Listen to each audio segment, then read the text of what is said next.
Hello, my name is Tanya Hicks, and this is vlog number 1. And throughout this vlog, I will be discussing all of the information I learned from weeks 1 and 2 through the textbook, The Rhetorical Act by Campbell, Huxman, and Burkholder, and Reading Pop Culture by Ausborn. So to start with week 1, we had to read chapter 1 of The Rhetorical Act and the introduction to reading pop culture.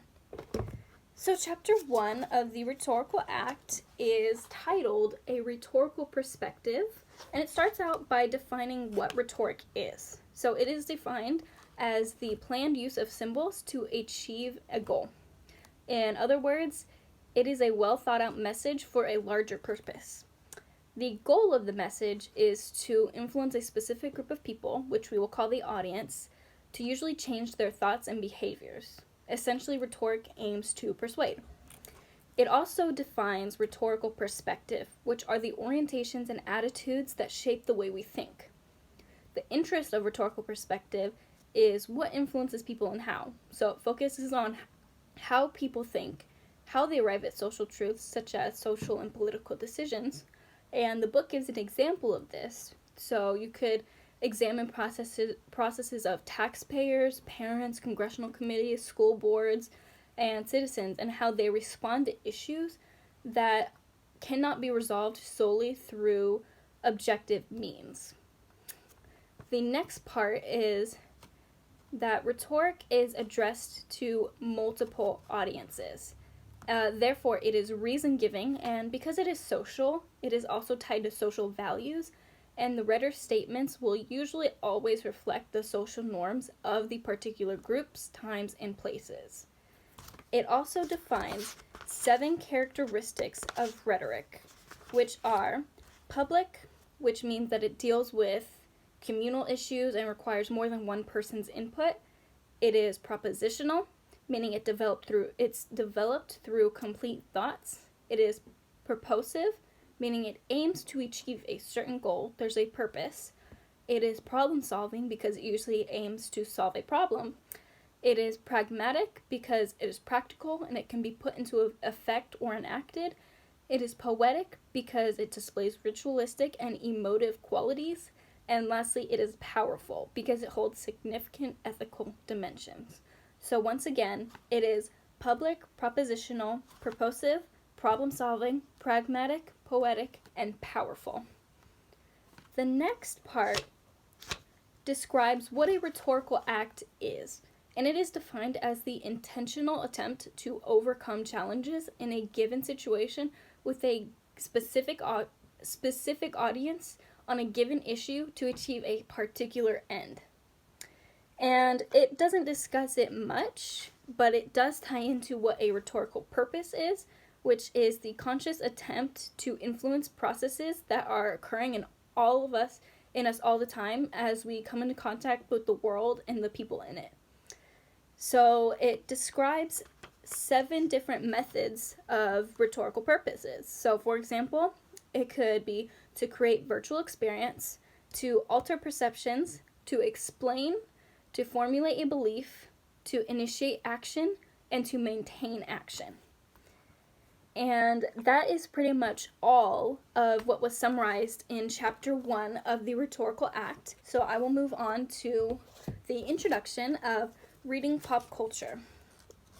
And that is titled Analyzing Pop Culture. First, it defines what pop culture is, which is mass culture, what is deemed as popular, the common values, the social norms.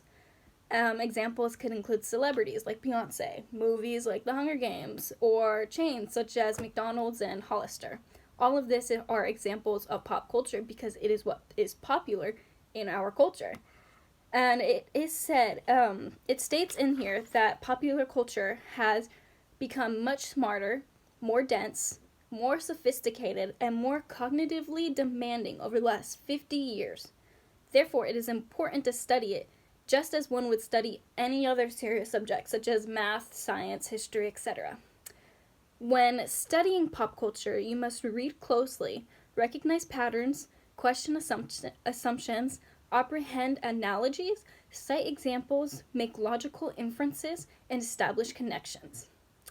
to study pop culture, you must do two things: use critical thinking and use critical reading.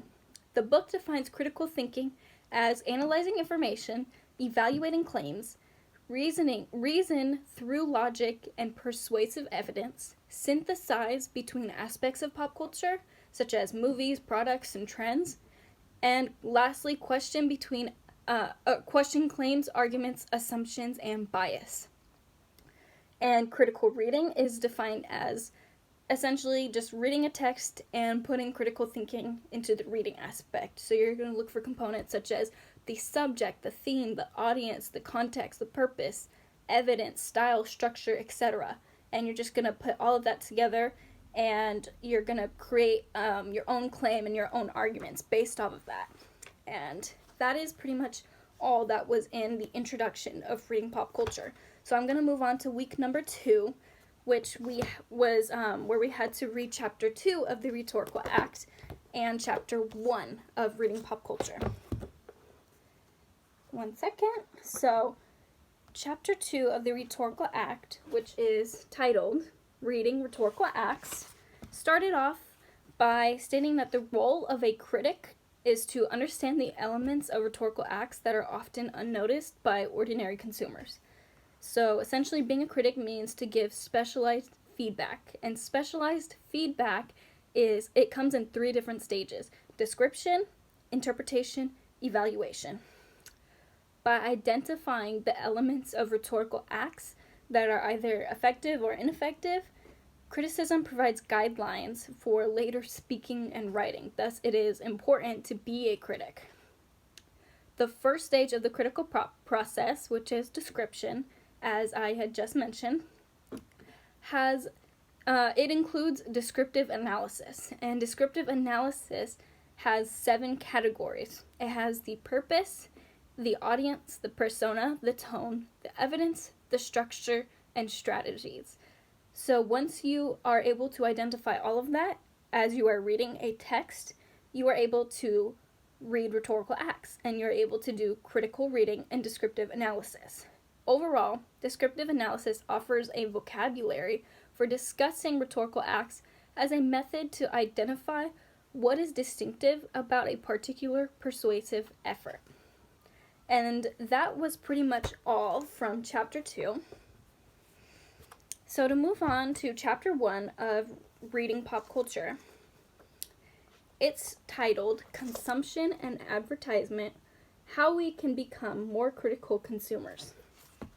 It starts off with a quote by Benjamin Barber, which states that capitalism's core virtue is that it marries altruism and self-interest. Americans never stop thinking of the good things that they don't have, and they always seek to have the new, better improvement. Consumption and advertising are largely inseparable, and that is something that is highly mentioned throughout this chapter.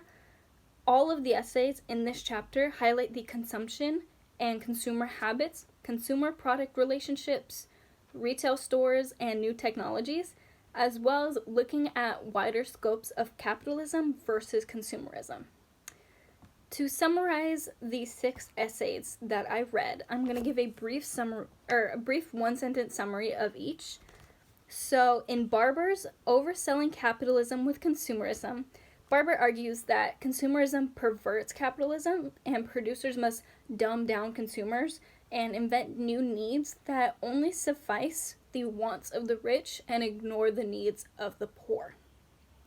Next, within Lutz's With These Words I Can Sell You Anything, Lutz focuses on the specific language that advertisers use to trick consumers into buying their products for a benefit that was not actually promised. So he looks at words such as new and improved, acts fast, works like magic, helps this and that, clean, extra, fresh, etc. And how these words are often misleading, and they trick us as consumers into buying products. In Barth's Toys, he explores how innocent products such as children's toys have significant ideology, and they force children to have a relation to the adult world with toys such as hairdressers, kitchens, army men, baby dolls, it is forcing children to have this relationship with the adult world. In Ho's Craving the Other, she explores the cultural appropriation of ethnic cuisines among Western American culture, and that leads to generalized stereotypes of Asian culture. She uses her own experience a lot in her essay and explains how oftentimes American foodies will Americanize ethnic cuisines, and they don't realize that it's cultural appropriation. They think it's cultural appreciation, but it's not. In Posturals in Praise of Chain Stores, he argues that the critics that are saying that chain stores make America brand obsessed are wrong, and that chains are actually good in the fact that they provide comfort for those who travel and they provide a sense of familiarity. And lastly, in Bryson's The Hard Sell, Advertising in America, he chronologically explores the practice of modern American advertising and how advertisements exploit consumers' anxiety. And that was pretty much all from chapter 1 of Reading Pop Culture. It just pretty much connected how consumerism and capitalism is affecting our pop culture and what it is doing to us as consumers. That is all I have for you today. Thank you.